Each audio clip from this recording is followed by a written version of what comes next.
បាទជំរាបសួរពុកម៉ែអំពូមីងបងប្អូនដែលកំពុងតែស្វែងរកនិងមានតម្រូវការចង់បានប្រភេទឡានតាកុមារបាទឥឡូវនេះថ្ងៃនេះខ្ញុំបាទទៅតែកាត់បានមួយគ្រឿងថ្មីបាទ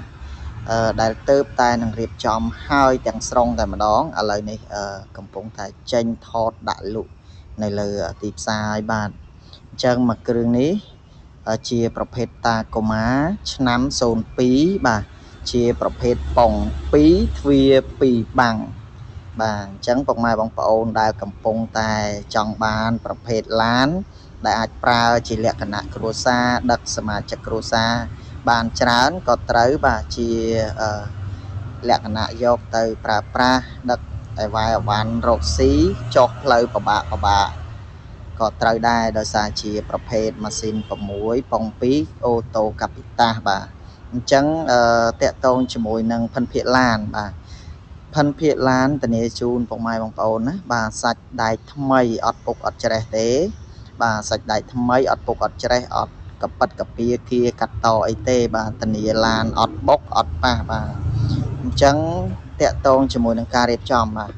ការរៀបចំខ្ញុំបានរៀបចំរួចរាល់ទាំងស្រុងមានដូចជាបដូរដាក់យ៉ានលេងថ្មីរួចរាល់សបកកង់ក្រាស់បាទហើយបិទតុបតែងតែមមួយជុំនៃឡានមានកាងពីក្រោយបាទមានចង្គៀងគុជបាទគ្រឿងក្នុងបានដេរកម្រាលពូករួចរាល់ជាស្រេចបាទអញ្ចឹងពុកម៉ែបងប្អូនដែលស្រឡាញ់ត្រូវយកឡាននេះទៅគឺมันមានចំណាយលុយដើម្បីរៀបចំឬក៏បន្ថែមនៅត្រង់ចំណុចណាឲ្យអស់លុយបន្ថែមទៀតទេបាទអញ្ចឹងតាក់ទងជាមួយនឹងភិនភាគឡានទៅលើម៉ាស៊ីននិងជើងក្រោមប្រអប់លេខអីហ្នឹងគឺធានាជូនពុកម៉ែបងប្អូនមួយខែបាទធានាថាម៉ាស៊ីនស្ងួតអត់មានសើមអត់មានលេខជ្រាបកន្លែងណាទេបាទប្រអប់លេខរត់ចូលលេខអត់ញាក់អត់កត្រាក់ទេបាទធានាឲ្យបើថាមកមើលហើយបើកប្រើតេស្តសាកមើលមិនត្រូវអត់បញ្ហាបាទធានាជូនថាមិនឲ្យមកខកជើងខាតពេលវេលាពុកម៉ែបងប្អូនទេជាក់ស្ដែងបើសិនជាពុកម៉ែបងប្អូនដែលធ្លាប់មើលវីដេអូហើយមកមើលឡាននៅខាងក្រាស់ខ្ញុំបាទពុកម៉ែបងប្អូននឹងយល់ថាខាងខ្ញុំបាទលក់តែប្រភេទឡានស្អាតឡានអត់ស្ទើរទេបាទធានាថាឡានមកមើលត្រូវសំខាន់ឲ្យតែពុកម៉ែបងប្អូនត្រូវរើជាមួយនឹងតម្លៃបាទធម្មតាបើភិនភាគឡានស្អាតតម្លៃក៏រៀងចាស់ថ្លៃទៅតាមនឹងដែរបាទជាក់ស្ដែងពុកម៉ែបងប្អូនអាចមើល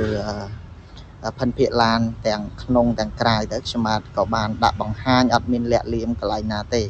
ហើយឡានគឺมันខ្លាចនឹងឲ្យពុកម៉ែបងប្អូនមើលទេក្លុកកលៀតកាយ៉ៅភ្លីគឺអត់មានខូចទេបាទសាច់ដែកក៏ថ្មីដែរអញ្ចឹងសម្រាប់ពុកម៉ែបងប្អូនដែលចង់បានយកទៅប្រើប្រាស់បាទអាចធ្វើការទំនាក់ទំនងបានខ្ញុំបាទនឹងដាក់លេខទូរស័ព្ទនៅចុងវីដេអូមានទាំងលេខទូរស័ព្ទមានទាំង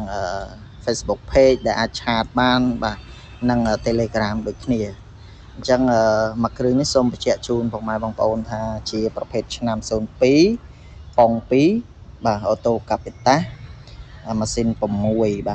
បាទតាក់ទងជាមួយនឹងតម្លៃបាទតម្លៃដាក់ជូនពុកម៉ែបងប្អូនក្នុងតម្លៃ$9000ជាងដែលអាចនិយាយចរចាគ្នាបានតម្លៃគឺនៅអាចចោះជូនពុកម៉ែបងប្អូនទៀតសំខាន់ពុកម៉ែបងប្អូនអញ្ជើញមកមើលឡាននៅទីតាំងផ្ទាល់សិនមកបាទដែលមានអាសយដ្ឋាននៅភ្នំពេញផ្លូវអង្គញាម៉ុងរទ្ធីពីរង្វង់មូកម្មកោប្រហែលជា1គីឡូដីបាទនៅខាងស្ដាំដៃ